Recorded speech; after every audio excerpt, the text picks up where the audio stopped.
the ideas and some of the practices that we're implementing through the KFCP to try to mitigate those effects, and also to work with communities so that they can actually solve some of these problems caused by the fires themselves. For those people who don't know about Indonesia, the tropical peatlands in Indonesia, which are a huge carbon source of carbon, occupy around 22 million hectares. While a quarter of Indonesia's peatlands are protected or conserved, about 3.5 million hectares are forested, leaving a large area remaining in a very degraded condition and still in need of rehabilitation. Stand up. These degraded peatlands contribute to about 50% of Indonesia's greenhouse gas emissions, the total amount. And the areas I'm particularly referring to are very similar to this part of the Central Kalimantan ex-mega rice project, where about 1 million hectares were cleared and drained for a rice production. These lines here represent large canals. So with new developments, not only in the physical and in the social sciences, we've got an improved understanding of these hydrological processes in these degraded peatlands. And this has allowed us to have a more science-based solution to assist and work very closely with these local communities to rehabilitate some of these very degraded areas. And as I said before, the science has indicated that there's small canals even within the forested landscape which are having a detrimental effect by drying out the forests and also causing large emissions. So as Robert said, one project that's been developed is the Kalimantan Forest and Climate Project, which is a partnership between the Government of Australia and the Government of Indonesia. And one of the aims was it was designed not as a project per se, but as an initiative to demonstrate a credible and equitable and effective approach to reducing greenhouse gas emissions by reducing the amount of deforestation and further degradation, but particularly focused on the peatlands. As I said before, these degraded peatlands emit probably up around 50% of Indonesia's greenhouse gases. So it's a very, very significant part. And as the Governor correctly pointed out, it's not so much the greenhouse gas emissions that are a problem for the local people, but it's all the smoke and the haze caused by these peat fires, which emit very noxious gases. It has huge detrimental effects on the economy at certain times of the year.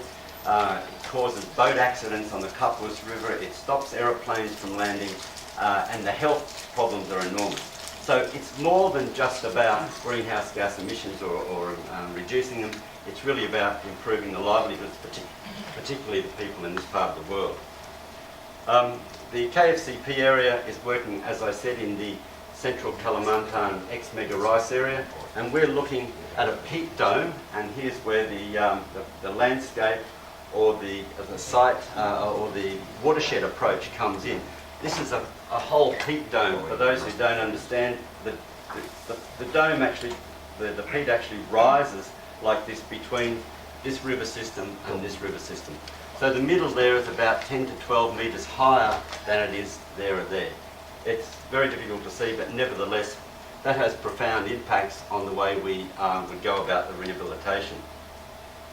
So the destruction of these peat swamp forests and subsequent lowering of the water table, when you dig canals into the peat, you lower the water table, and that causes rapid subsidence, which is both from oxidation and compaction, pretty much those two. And this has a profound effect on the topography, the hydrology, and more importantly, the lives and the livelihoods of these communities that live along the rivers. And so what's happening in particularly the areas around these canals here, the oxidation and the drying is much more exacerbated. So not only do you have the dome effect here, but you have a mini dome effect on these canals, which makes the whole rehabilitation so much more difficult.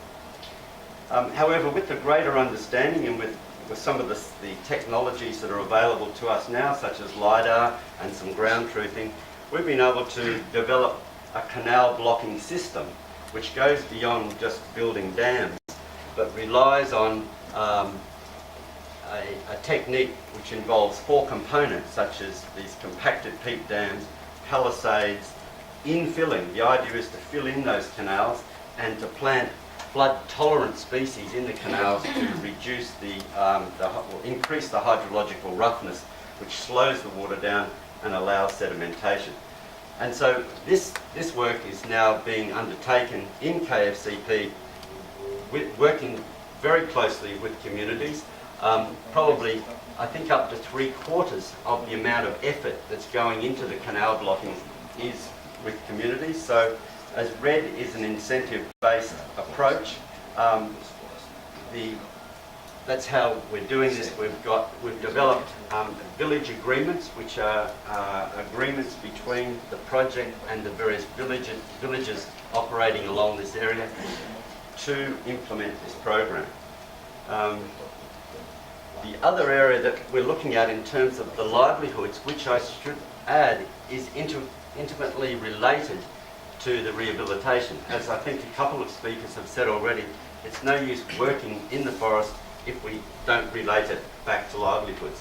So the two are intimately related, and we can't have successful rehabilitation activities unless we have very sound and sustainable livelihood programs.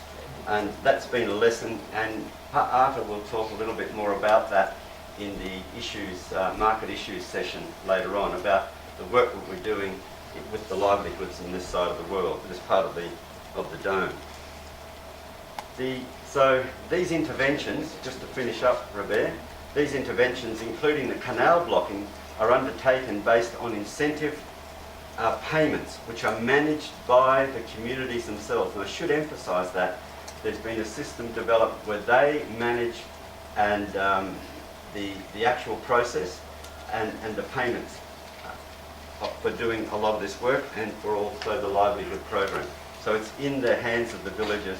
And this consultative process has really culminated in what I call these village agreements, which respect, as we've all trying to do, the local values, the land use rights of the people that live here. They have rights access across there. Their villages go not only here, but across the landscape here.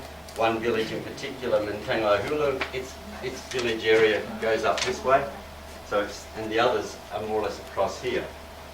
So we've done that while maximising the community inputs, and at the same time, as I said before, we're improving the livelihoods of the main settlements which are along this river. Thanks, Mr. Chairman.